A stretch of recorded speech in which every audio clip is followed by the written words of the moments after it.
Everyone, Mark here. Today I'm going to be doing my top 10 albums of 2021. Let's get this started. And number 10, I have Unearth Strings of Conscience.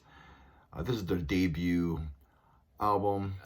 When I think of metalcore, I think of this band. To me, these guys are like the Slayer of metalcore. They formed in 1998 in Boston, Massachusetts.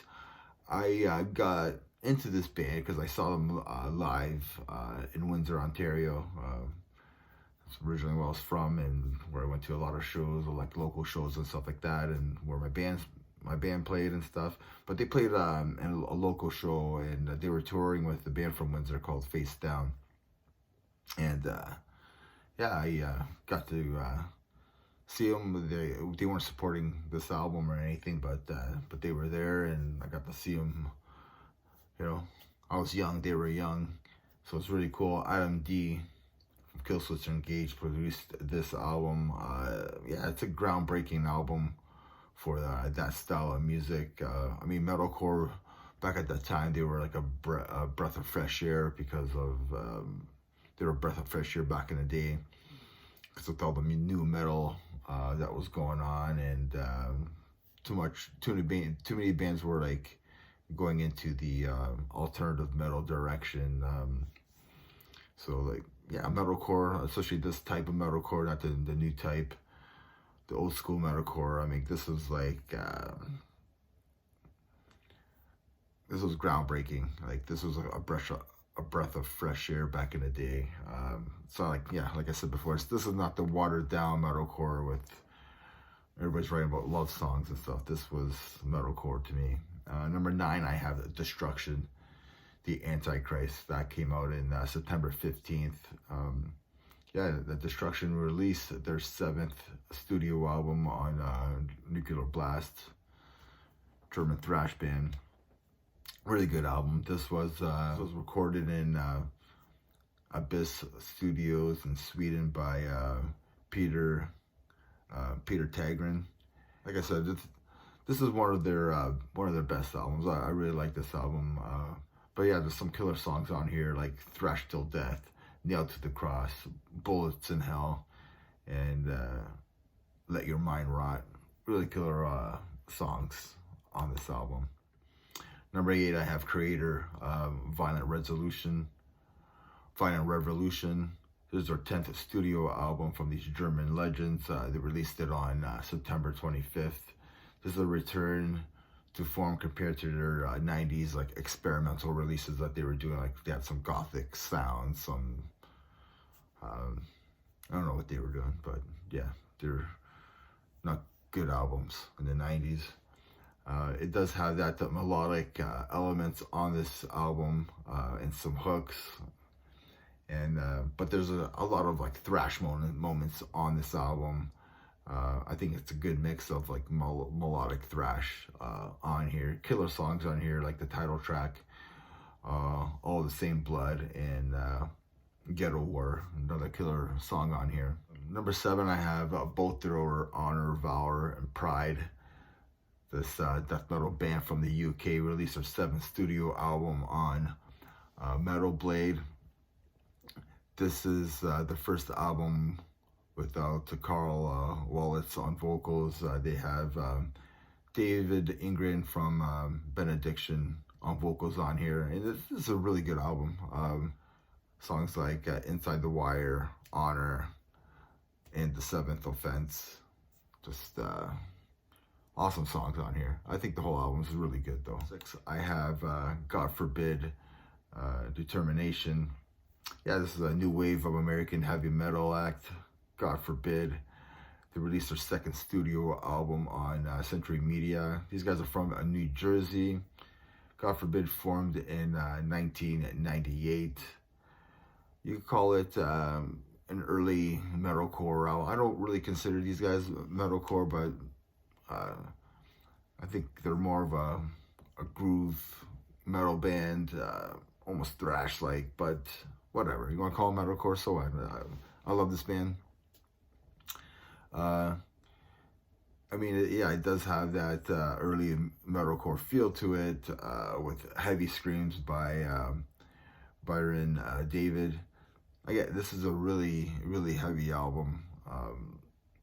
And this is like this is a really, really like heavy album. Go listen to Broken Promises and let me know what you think. Like, let me know if that song isn't heavy or not. You let me know. Number 5, I have Soilwork, A Predator's Portrait. Yeah, Soilwork's probably like my favorite, like melodic death metal, like my favorite modern melodic death metal. I mean, you have a vocalist like Speed. I mean, the guy's just amazing. But this album, this is their 3rd studio album, released on February 19th on Nuclear Blast. And I mean, this is where Speed started to use the clean vocals and blending it with his death metal style vocals. And yeah, started to sing a little bit more, but to me, this is still a really heavy album. And yeah, Speed is one of the best vocalists out there for metal. Number 4, I have System of a Down, Toxicity. This is their 2nd album, released on September 4th on American Records. Yeah, by 2022, they've sold over 6 million copies of this album in the US. Usually call it progressive rock, new metal, or whatever you want to call System of a Down, but they have their own sound. They're a unique band. This is why I kind of like them. Nobody sounds like these guys. Nobody does the things that these guys do. This is a very good album. It's very catchy. I mean, I love singing along to this album. Like Prison Song, Chop Suey, Bounce, Science, and so on. I just love putting this album on. I like putting this album on in my car and singing along to it. It's just a fun album. I like it a lot. Number 3, I have Sodom, M16. This is their 10th studio album from these German thrashers, another legend. I got 3 of the German thrashers on this thing. Yeah, it's a concept album about the Vietnam War. You know, Germans writing songs about war is good, right? Like, especially a war that they weren't even in, I guess. But it's all good. It's still a great album. Yeah, the clip from Napalm in the Morning is from Apocalypse Now, which that's a really killer song. I mean, M16 is a killer song, and Marines is another killer song on this album. Number 2, I have Pig Destroyer, Plower in the Ground, grindcore from Virginia. This is the band's 2nd studio album on Relapse Records, and it just slays. This is a great grindcore album. There's some chaotic moments on here, some straightforward thrash moments on here. It kills. It's just a heavy album. They recorded this on Brian Harvey's, which was the drummer at the time, on his 8-track recorder, but like, which is pretty cool. Like, they recorded this on an 8-track recorder. It sounds awesome. Maybe it's probably gives it more. I think that's why it has like more of a character to this album. This album is about a twisted like love story. Yeah, like Sheet Metal Girl, Naked Tree, Star Belly is doomy. It's just really doomy and heavy as fuck. 22 tracks in 36 minutes. That's a thrash metal masterpiece right there. I mean, that's a grindcore masterpiece right there. And the number 1 album from 2021 in my books is Slayer, God Hates Us All. This was released on September 11th on American Records. Slayer released their 9th studio album. I love this album. I've seen Slayer in Detroit supporting this album. It was the first time I went to go see them. My friends and I were really into this album. I mean, it just brings me back, right?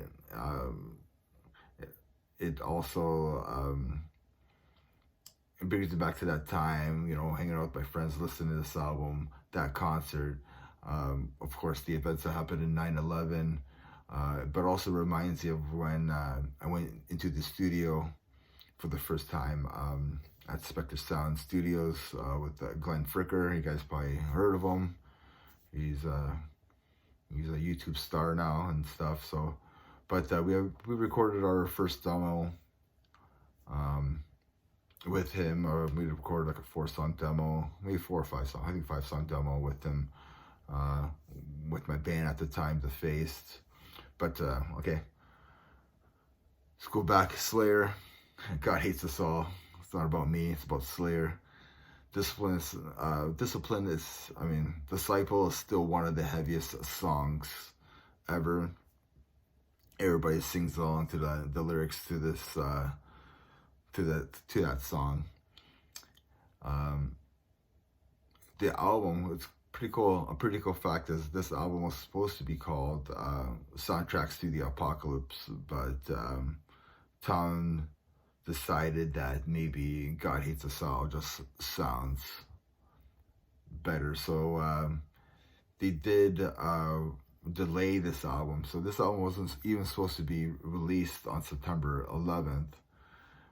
It was delayed because of the artwork. So they had to create a sleeve case for it. So yeah, God Sends Death,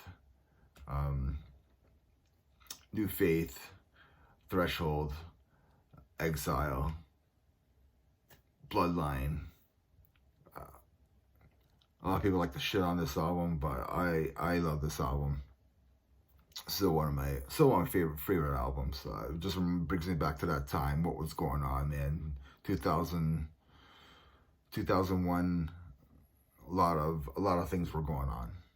A lot of changes in the music industry. 9/11. A lot of stuff. So let me know your thoughts. And remember, everybody, metal never dies. Cheers.